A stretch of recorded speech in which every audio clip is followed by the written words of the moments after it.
দুর্গাপূজা চলাকালীন সময়ে ভুল করেও বাড়ির এই কয়েকটি জিনিস কোনো অবস্থাতেই কাউকে দেবেন না, দান করবেন না। তা না হলে মা লক্ষ্মী রুষ্ট হয়ে আপনার সংসার ও গৃহ ত্যাগ করবেন, যার ফলে জীবনে নেমে আসবে চরম অর্থ কষ্ট। দারিদ্র্য যেন পিছুই ছাড়তে চাইবে না। নমস্কার বন্ধুরা, সিংহরায় ডোরবেলের আমাদের আজকের এই বাস্তুশাস্ত্র সম্পর্কিত একটি নতুন পর্বে আপনাদের সকলকে স্বাগত জানাই। আমরা বাড়ির আয় উন্নতির জন্য, সংসারের কল্যাণের জন্য প্রতিদিন অক্লান্ত পরিশ্রম করি, অনেক রকম নিয়ম পালন করে থাকি। তাই আমরা প্রত্যেকেই চাই আমাদের সোনার সংসারটি যেন দিনে দিনে আয় উন্নতি শ্রীবৃদ্ধি পায়। জ্যোতিষশাস্ত্রেও হিন্দু ধর্মে দানের বিশেষ গুরুত্ব রয়েছে। দান করলে পুণ্য হয়। দান করা কিন্তু অত্যন্ত শুভ। যদি আপনি আপনার সাধ্যমতো নির্দিষ্ট তিথিতে সঠিক জিনিস দান করেন, তা ফেরত আসে বহু গুণ হয়ে। আর এর উল্টোটা হলে, অর্থাৎ ভুল করে, ভুল সময়, ভুল জিনিস দান করলে মা লক্ষ্মী এতটাই রুষ্ট হন যে আপনাকে বারবার খুব কঠিন অসুবিধার সম্মুখীন হতে হবে। তাই জেনে নেওয়া যাক দুর্গাপূজা চলাকালীন সময়ে ভুলেও গৃহস্থের যে জিনিসগুলি কোনো অবস্থাতেই কাউকে দেবেন না। বাস্তুশাস্ত্র মতে নিজের ব্যবহার করা ঘড়ি কোনো অবস্থাতেই কাউকে দেবেন না। এতে সময় অপচয় হয়, ভাগ্যের চাকা যেন থেমে যায়। সে কারণে বলা হয়, সে আপনার ব্যবহার করা হাত ঘড়ি হোক বা দেওয়াল ঘড়ি, তা একেবারেই কাউকে দেবেন না। নিজের ব্যবহার করা বালিশ অন্য কাউকে কোনো অবস্থাতেই দিতে নেই। এতে জীবনের সুখ শান্তির অভাব হয়। একই কথা প্রযোজ্য রুমালের ক্ষেত্রেও। বাস্তুশাস্ত্র অনুসারে নিজের ব্যবহার করা চটি ও জুতো কখনো কাউকে দিতে নেই। দরকার হলে নতুন কিনে দিন, কিন্তু ব্যবহার করা নয়। এ প্রসঙ্গে জানিয়ে রাখি বন্ধুরা, দুর্গাপুজো আসার আগেই আপনার বাড়িতে যদি কোনো বন্ধ ঘড়ি থাকে, সেগুলি সারিয়ে ফেলুন। আর কোনো যদি ছেঁড়া চটি জুতো থাকে, সেগুলি বিদায় করে ফেলুন। এগুলি রেখে দিলে কিন্তু ভয়ঙ্কর বাস্তুদোষ তৈরি হয়। এই সময়কালে ভুলেও কাউকে ঝাঁটা দেবেন না। হিন্দু ধর্মে ঝাঁটা বা ঝাড়ুর বিশেষ গুরুত্ব রয়েছে। বাস্তুশাস্ত্র মতে দেবী লক্ষ্মীর সঙ্গে ঝাঁটা সম্পর্কিত। ঝাঁটা বা ঝাড়ু আমাদের বাড়ির সকল নেগেটিভ শক্তিকে শোষণ করে। ঝাঁটা বা ঝাড়ু কাউকে দান করার অর্থ হলো নিজে হাতে মা লক্ষ্মীকে গৃহ থেকে বিদায় করে দিয়ে অলক্ষ্মীর প্রবেশ করানো। তার ফলে কিন্তু আপনার অর্থহানি হবে, দারিদ্র্য আসবে সংসারে। তাই ঝাঁটা বা ঝাড়ু দান করবেন না।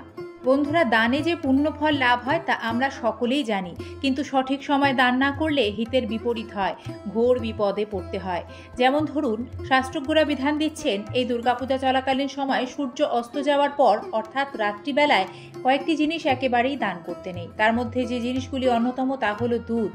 ভুলেও রাতে কাউকে সূর্যাস্তের পর দুধ দান করবেন না। এর কারণ আপনার বাড়িতে সুখ সমৃদ্ধি নষ্ট হবে, আপনার ভাগ্যের দরজা বন্ধ হবে, কোনো কাজেই আপনি সফলতা অর্জন করতে পারবেন না। কারণ দুধের সঙ্গে চন্দ্রের বিশেষ সম্পর্ক রয়েছে। দুধ সূর্যাস্তের পর দান করলে জন্মকুণ্ডলিতে চন্দ্র দুর্বল হয়, তাই আগে থেকেই সাবধান হতে হবে। দই সূর্যাস্তের পর ভুলেও কাউকে এই সময়কালে দই দান করবেন না। দই হলো শুক্রের প্রতীক, আর শুক্র হলো আমাদের পার্থিব সুখ স্বাচ্ছন্দ্যের কারক গ্রহ। এই যে আমরা জীবনে ভালো থাকতে চাই, আর্থিক শ্রীবৃদ্ধি চাই, সুখ বিলাসিতা চাই, এগুলি কিন্তু শুক্র গ্রহ বলবান না হলে সম্ভব হয় না। বলা হয় সূর্যাস্তের পর দই দান করলে জন্মছকে শুক্র গ্রহ দুর্বল হয়, ফলে জীবনে বহু সমস্যায় পড়তে হয়। যার আগ্রহ নেই তাকে ভুল করেও কিন্তু এই সময়কালে ধর্মীয় পুস্তক দান করতে যাবেন না। তাতে ধর্মীয় পুস্তকের অবমাননা হয়। আরও আছে কিছু জিনিস, সেগুলি সম্পর্কেও আপনাদের জানিয়ে দিচ্ছি। বন্ধুরা, দুর্গাপুজো চলাকালীন সময় নিজের ব্যবহার করা পুরনো বস্ত্র ভুলেও কাউকে দেবেন না। ইচ্ছে হলে নতুন বস্ত্র কিনে দিন, কিন্তু পুরনো বস্ত্র এ সময় একেবারেই দেওয়া সঠিক নয়। এ সময় বাসি খাবার কোনো অবস্থাতেই কাউকে দেবেন না। এতে চরম দুর্ভাগ্যের শিকার হতে হয়, মা দুর্গা রুষ্ট হবেন। ভুলেও কোনো ব্যক্তিকে দুর্গাপুজো চলাকালীন শুভ সময়ের মধ্যে কোনো রকম ধারালো জিনিস, ছুরি কাঁচি, এগুলি দেবেন না। এগুলি দিলে বা দান করলে জীবনে কষ্ট সমস্যা বাড়ে। যাকে দান করছেন তার সঙ্গে আপনার ঝগড়া বিবাদ বাড়তে পারে। তাই ছুরি কাঁচির মতো ধারালো জিনিসগুলি এ সময় দান করতে নেই। বন্ধুরা, বিশ্বাস করা হয় সর্ষের তেল দান করা শুভ। এতে শনি গ্রহের খারাপ প্রভাব দূর হয়। তবে দান করতে হলে নতুন সর্ষের তেল দান করবেন। যে তেল আপনি একবার ব্যবহার করেছেন, আপনার ব্যবহার করা পুরনো সর্ষের তেল ভুলেও দান করবেন না। এতে ভাগ্যে শনির দশা মহাদশায় ভীষণ কষ্ট পেতে হয়। বন্ধুরা, দুর্গাপুজো চলাকালীন সময় সূর্যাস্তের পর, অর্থাৎ রাত্রিবেলায় কাউকে আর চাল দেবেন না বা দান করবেন না। সূর্যাস্তের পর কাউকে চাল দান করলে সংসারে দারিদ্র্য আসে। অন্নদান বড় দান, তাই আপনি প্রয়োজন পড়লে অন্ন তৈরি করে দিন, তবে কাঁচা চাল ভুলেও নয়। আরও একটি বিষয় আপনাদের জানাই, নুন বা লবণ কিন্তু কখনো কোনো সময় কাউকে দান করবেন না। এদের নিজে হাতে করে মা লক্ষ্মীকে গৃহ থেকে বিদায় জানানো হয়, যার ফলে দারিদ্র্য হয় নিত্যসঙ্গী। আরও একটি বিষয় আপনাদের জানাই, এই দুর্গাপুজোর সময় নিজের ব্যবহৃত বাসনপত্র, সে আপনার রান্নাঘরের বাসনপত্রই হোক বা পুজোর বাসনপত্র, সেগুলিও বলা হয় সংসারের মঙ্গলের জন্য কোনো অবস্থাতেই কাউকে না দিতে বা দান করতে।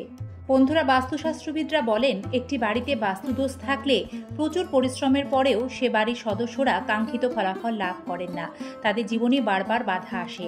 তাই এই দুর্গাপুজো ও বাস্তুশাস্ত্র সম্পর্কিত নিয়মগুলি গৃহস্থের কল্যাণে যদি এই সময়কালে আপনারা পালন করেন, নিশ্চিতরূপে মা দুর্গার বিশেষ কৃপা লাভ করবেন। সকল প্রকার বাস্তুদোষ দূর হয়ে সংসারে সুখ সৌভাগ্য আসবে। সকলকে ধন্যবাদ জানাই আমাদের আজকের এই পর্বটি সম্পূর্ণ দেখার জন্য। নিয়মিত এই ধরনের ভিডিও দেখতে আমাদের সাথে থাকবেন, ভালো থাকবেন এবং সকলে যাতে বিষয়গুলি জানতে পারে ভিডিওটি শেয়ার করে দেবেন। নমস্কার।